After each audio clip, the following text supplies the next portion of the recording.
I don't think I've ever said this on camera. And I would like to say today that Passion Java, you are a rapist. You're a rapist. And it's a horrible thing that you've done. And I'd like to understand why your wife is covering it up, because she knows about it. She knows about it. And this is not speculation. This is with proof. So much proof. Again, we're going to be at court. So, and it's a lot of other people who will show up at court and who are currently figuring things out. So you better get ready to face what is coming. We live in America. In Africa, you could have done whatever. You could have paid somebody to hush this situation. Yeah, perhaps. But we're in America. Things don't happen like that here. Okay. So not only is Passion Java a warlock and the wizard, he's a serial rapist. You're a serial rapist, and I want to say that here. So if you want to add that to your thing, maybe you never had a clip of me saying that before. Now you do, and maybe you are not sure. You're like, there's no, leave the wives out of it. No, Lily Java covers up for you because she knows exactly what's going on. And there's going to be testimonies of a lot of people who will come out, who you've tried to pay off, who are not going to be paid off, and who are not going to be silenced. So I want you to know that in advance. Now,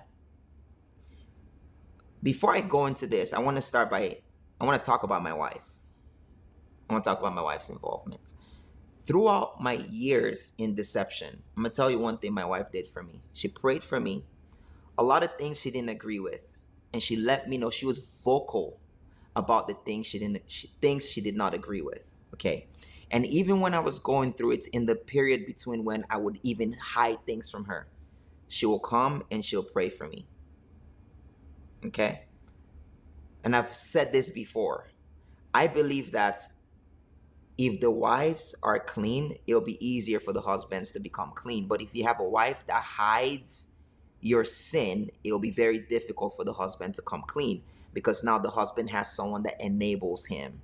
He has somebody that's, how do we say this? That there is Ahab, but you wouldn't know Ahab, and Ahab wouldn't have been as notorious as he was in the Bible if he didn't have Jezebel. Yeah. So as women, first of all, I'm just going to talk about the natural discernment that women have. You know when there's something up in your house. You just know, right? Spiritually, physically, whatever. Okay? I want to talk about Maggie. Okay, I want to talk about Maggie. And I'm talking about her as a clergy, as a pastor, or prophetess, or prophetess, okay? So I'm not talking about the individual, right? Because they always say, I'm going to use their game. They say the prophet is different from the man, or the prophets now is different from the woman. So I want to talk about the woman of God, not the woman. All right.